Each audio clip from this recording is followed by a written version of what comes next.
Hi friends, welcome back, or welcome if you're new here to my channel. My name is Karlijn. This is my friend Mirte. Hiya. Mirte has her own yarn dyeing business called Frogmouse Studio, and we have a market this weekend, so we will be dyeing some yarn. If that sounds exciting to you, then keep on watching. Alright, so the first step in yarn dyeing is always gathering the supplies. For us that means pulling out the extra furnaces, grabbing the trays, choosing our yarn dyes, and of course, getting the yarn itself ready. We start by letting the yarn pre-soak in water with a little vinegar. The vinegar helps the dye absorb more evenly during the dyeing process, so it's a really important step. Now, the dye pigments only dissolve in warm water, so I personally like to get the water into the trays as quickly as possible. The sooner it heats up, the sooner we can start mixing colors, which obviously is the fun part.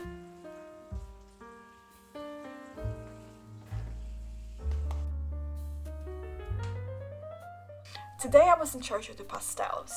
We needed a purple, a pink and a blue, so that's where I started.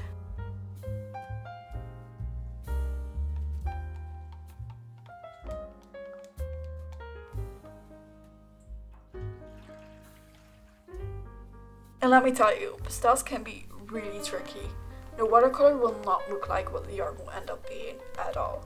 So if your water looks pastel, the yarn will basically stay white. It's a careful little balancing act.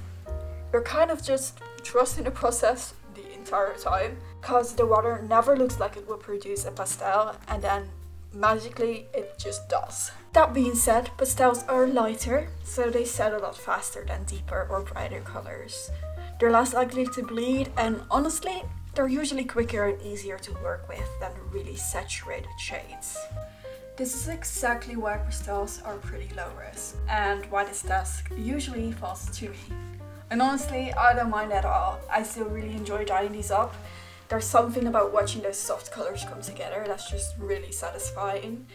Quite honestly, the only mistake you can make is adding a little bit too much pigment and ending up with a little bit of a darker yarn than you intended. But that's not the end of the world, obviously. So for pastels, it's all about carefully applying the color. You don't want to go too heavy, so you need to take your time gently adding the dye to the yarn. As you can see, I try to go a little bit at a time, letting the yarn absorb each color before adding more. Now, I'm definitely not perfect, and I'm not telling you how to do this, but this is just how I go about it.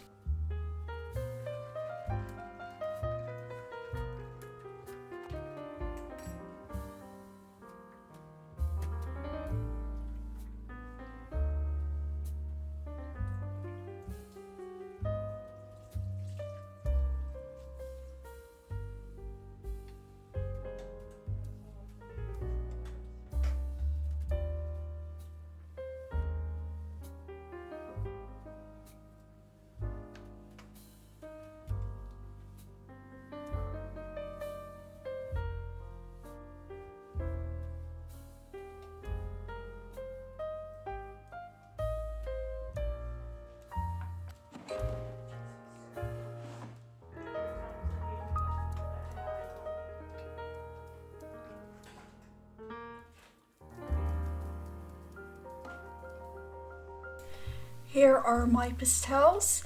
Remember that incredibly bright pink you saw in the beginning of this video? This is it now. That's exactly what I mean by saying that your yarn and your watercolor are not alike whatsoever. And now we wait. It's important to let your yarn heat set. This prevents it from bleeding and helps the colors bond and really lock in. Essentially, the heat helps everything to stay in place. While it's heat setting, we usually take a little break, maybe grab a snack or do some knitting. The first two finished colors. Once I finish the pastels, I kind of just got to do whatever, which is my favorite part, when you can just play with color, layering things, experiment and see where it leads. Sometimes that's where the best colorways happen.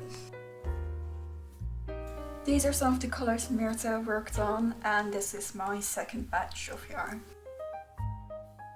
After a little while, the yarn is set and it's time to rinse. This is when you get to see if everything worked out as imagined.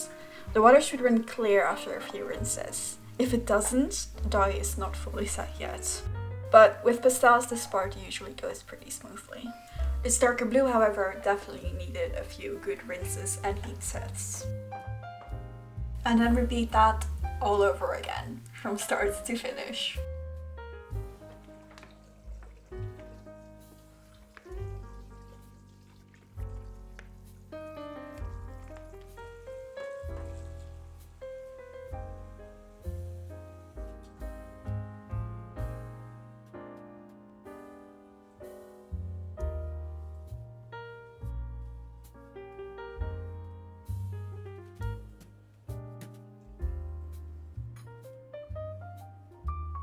These are so fun, by the way. They're dip dyed and they're awesome.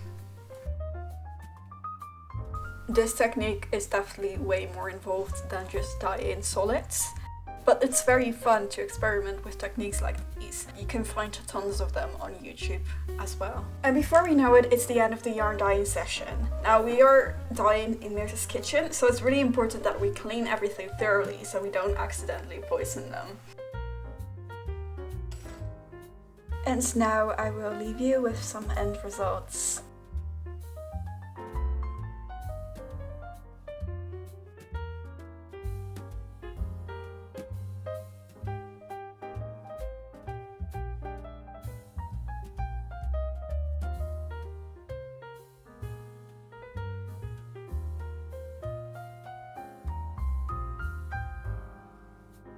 Alright, so that was the day of yarn dyeing.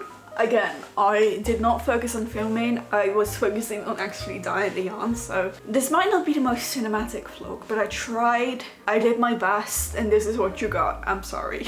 At this point you really should know better than to expect beautiful cinematic pieces when you come to my channel.